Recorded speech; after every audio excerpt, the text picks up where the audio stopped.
നമസ്കാരം. ഇന്നൊരു car buying process നമ്മൾ എടുക്കുകയാണെന്നുണ്ടെങ്കിൽ ഒരുപാട് പേര് കൺസേൺ ആവുന്നൊരു വിഷയം എന്ന് പറയുന്നത് 3 സിലിണ്ടർ എഞ്ചിനുകളാണ്. അതായത് നല്ല റിഫൈൻഡ് ആയിട്ടുള്ള നല്ല ഫ്യൂൽ എഫിഷ്യൻസി ഉള്ള 4 സിലിണ്ടർ എഞ്ചിനുകളെ ഇപ്പോൾ മാക്സിമം കമ്പനികൾ പ്രൊമോട്ട് ചെയ്യുന്നില്ല.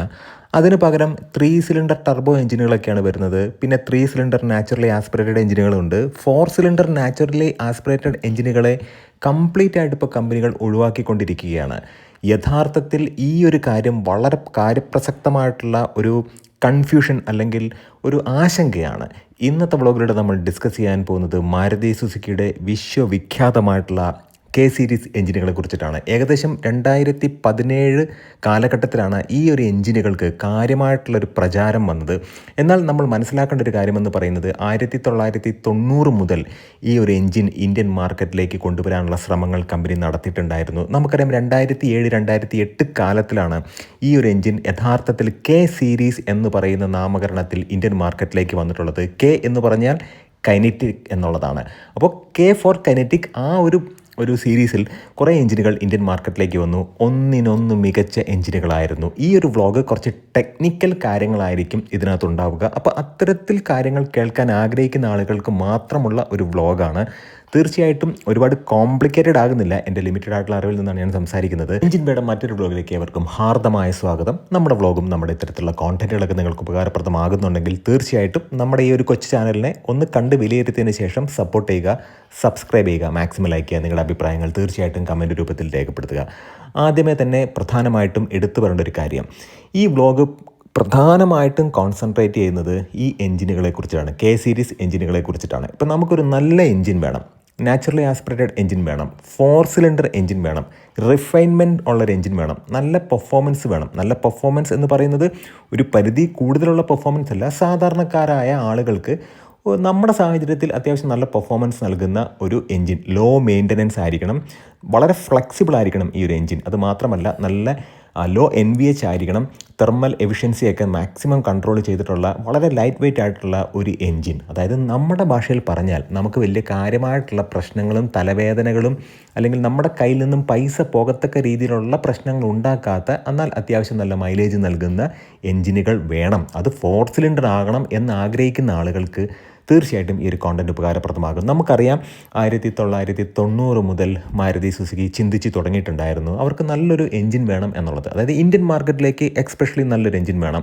നമുക്ക് പെട്ടെന്ന് കാര്യത്തിലേക്ക് വരാം. 2008 അത്തരത്തിൽ ഒരു എഞ്ചിൻ അവർ കൊണ്ടുവന്നു. അതാണ് കെ സീരീസ് എഞ്ചിൻ എന്ന് പറയുന്നത്. ഞാൻ ഓൾറെഡി പറഞ്ഞു, കൈനറ്റിക് എന്നുള്ളതാണ് കെ കൊണ്ട് അർത്ഥമാക്കുന്നത്.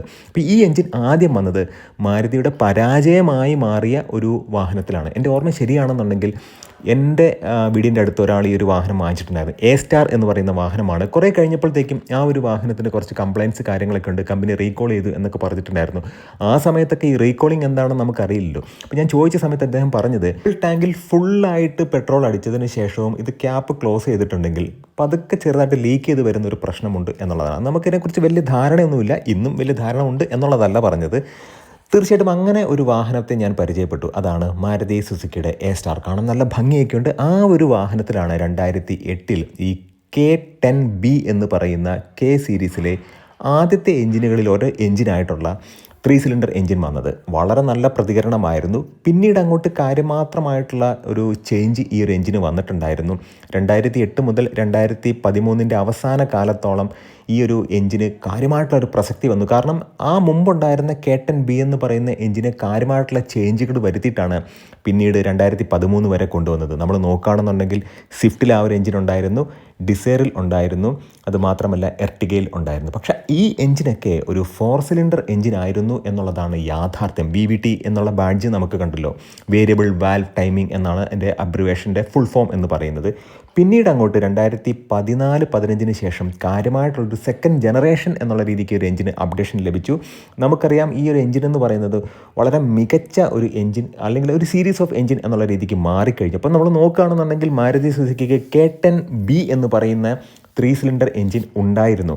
അതാണ് ഈ പറയുന്ന എ സ്റ്റാറിലൊക്കെ വന്നുകൊണ്ടിരുന്നത്. പിന്നെ പണ്ടുണ്ടായിരുന്ന വാഗണാറിലൊക്കെ ആ ഒരു എഞ്ചിനായിരുന്നു. പിന്നീട് അതിൻ്റെ ഒരു വകഭേദമാണ് കേട്ടൻ സി എന്ന് പറയുന്ന രൂപത്തിൽ വന്നത്. അപ്പോൾ ഈ കേട്ടൻ ബി എന്ന് പറയുന്ന എഞ്ചിനിൽ നിന്നും 2017 കാലഘട്ടത്തിലാണ് അതിൻ്റെ ഒരു ബൂസ്റ്റർ ജെറ്റ് എഞ്ചിൻ എന്നുള്ള രീതിക്ക് പെർഫോമൻസ് ഓറിയൻറ്റഡ് ആയിട്ടുള്ള മറ്റൊരു എഞ്ചിൻ അവർ കൊണ്ടുവന്നു. അതാണ് ബലേനോ RSലൊക്കെ ഉണ്ടായിരുന്ന എഞ്ചിൻ. പിന്നീട് അങ്ങോട്ട് കേട്ടൻ സി എന്ന് പറയുന്ന എഞ്ചിൻ കൊണ്ടുവന്നു.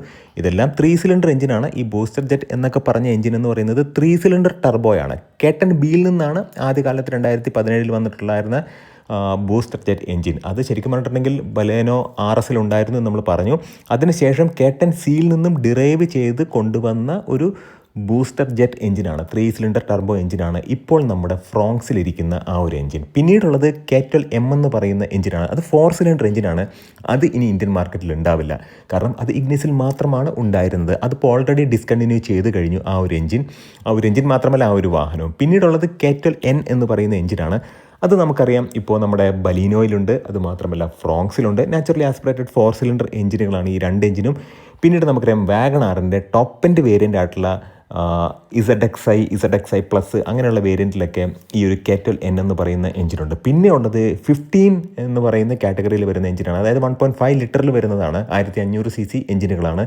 അത് K15B ആണ്. K15B എന്ന് പറയുന്നത് ഇപ്പോഴും നിലനിൽക്കുന്നുണ്ട്. അത് നമുക്ക് അറിയാത്തൊരു കാര്യമൊന്നുമല്ല, കാരണം നമ്മുടെ ജിംനിയിലുള്ളത് K15B ആണ്. പണ്ടത്തെ ബ്രസയിലൊക്കെ ഈ ഒരു എഞ്ചിൻ തന്നെയായിരുന്നു. പിന്നെ എനിക്ക് തോന്നുന്നു നമ്മുടെ സിയാസ് ഡിസ്കണ്ടിന്യൂ ചെയ്ത മറ്റൊരു വാഹനമാണ് സിയാസ്. അപ്പോൾ അതിലേക്കുണ്ടായിരുന്നതും K15B ആണ്. പക്ഷേ ഇപ്പോൾ K15C എന്ന് പറയുന്ന മറ്റ് ഒരു എഞ്ചിൻ വന്നിട്ടുണ്ട്. അതാണ് ഇപ്പോൾ നിലവിലുള്ള ബ്രസ ഗ്രാൻഡ് വിറ്റാരിലേക്കുള്ള ആ ഒരു എഞ്ചിൻ എന്ന് പറയുന്നത്. അപ്പോൾ ഈ എഞ്ചിനെ കുറിച്ച് നമ്മൾ പറയുകയാണെന്നുണ്ടെങ്കിൽ ഇത് വളരെ റിഫൈൻഡ് ആയിട്ടുള്ള എഞ്ചിനുകളാണ്. K series engine Maruti Suzuki ഏകദേശം 26 ലക്ഷത്തോളം വാഹനങ്ങൾ ഇന്ത്യൻ മാർക്കറ്റിൽ അവർ വിറ്റിട്ടുണ്ടായിരുന്നു.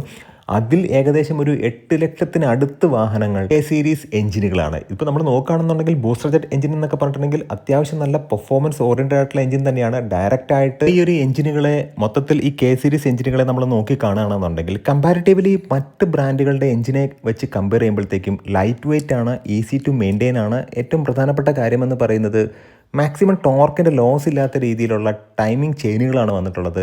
പിന്നെ പ്ലാസ്റ്റിക്കിൻ്റെ കുറച്ച് ഭാഗങ്ങളൊക്കെ ഉണ്ട്. അത് എയർ ഇൻടേക്ക് അങ്ങനെയുള്ള ഭാഗങ്ങളെല്ലാം പ്ലാസ്റ്റിക്കിൻ്റെ കുറച്ച് അംശങ്ങൾ കാര്യങ്ങളൊക്കെ ഉണ്ട്. പക്ഷേ മൊത്തത്തിൽ ഈ ഒരു എഞ്ചിൻ്റെ മെക്കാനിക്കൽ സൈഡ് നോക്കുകയാണെന്നുണ്ടെങ്കിൽ സിമ്പിളാണ്, പക്ഷേ അത് എഫക്റ്റീവാണ്. അതാണ് ഏറ്റവും പ്രധാനപ്പെട്ട കാര്യം. ഒരു എഞ്ചിൻ എന്ന് പറയുന്നത് DOHC കൈൻഡ് ഓഫ് എഞ്ചിൻ തന്നെയാണ്. 16 വാൽവ് കോൺഫിഗറേഷനിലാണ് ഈ ഒരു എഞ്ചിൻ വരുന്നത്. പ്രധാനമായിട്ടും ഈ ഒരു എഞ്ചിൻ്റെ ആയിട്ടുള്ളൊരു ടെക്നിക്കൽ ഭാഗത്തേക്ക് നമ്മൾ പോകുന്നില്ല. പക്ഷേ MPFI അത് മാത്രമല്ല ഡയറക്റ്റ് ഇഞ്ചക്ഷൻ 2 കോൺഫിഗറേഷനിലാണ് ഈ ഒരു എഞ്ചിൻ വരുന്നത്. പക്ഷേ ബൂസ്റ്റർ ജെറ്റ് പൂർണ്ണമായിട്ടും കോൺസെൻട്രേറ്റ് ചെയ്തിട്ടുള്ളത് ഡയറക്റ്റ് ഫ്യൂൽ ഇഞ്ചക്ഷൻ എന്നുള്ള രീതിക്കാണ്. ഈ MPFI കോൺഫിഗറേഷനിൽ വരുന്ന എഞ്ചിനുകളൊക്കെ അതിനകത്ത് ഈ ഫ്യൂൽ ഇഞ്ചക്ടർ എന്ന് പറയുന്നത് സിലിണ്ടറിൻ്റെ വെളിയിലോട്ടാണ് നിൽക്കാറുള്ളത് സാധാരണഗതിയിൽ. പക്ഷേ ബൂസ്റ്റർ ജെറ്റിൻ്റെ കേസിൽ അത് കുറച്ച് സിലിണ്ടറിൻ്റെ അകത്തേക്ക് ഇറങ്ങിയിട്ടാണ് ഈ ഒരു ഇഞ്ചക്ടർ നിൽക്കുന്നത്. അതാണ് ഏറ്റവും പ്രധാനപ്പെട്ട എടുത്തു പറയേണ്ട ഒരു പോയിന്റ് എന്ന് പറയുന്നത്. ഒരു എഞ്ചിൻ്റെ മിക്കവാറും എല്ലാ ഭാഗങ്ങളും അലുമിനിയമാണ്. പക്ഷേ ഇതിൻ്റെ ക്യാം ഷാഫ്റ്റ് കുറച്ചും കൂടെ നല്ല രീതിക്ക് ഹാർഡായിട്ടുള്ള മെറ്റീരിയൽ കൊണ്ടാണ് ഉണ്ടാക്കിയിട്ടുള്ളത്. പക്ഷേ ഇൻടേക്ക് അനിഫോൾഡും അതുമാത്രമല്ല എഞ്ചിൻ്റെ ഹെഡ് കവറൊക്കെ പ്ലാസ്റ്റിക്കിൻ്റെ ഭാഗങ്ങളാണ്.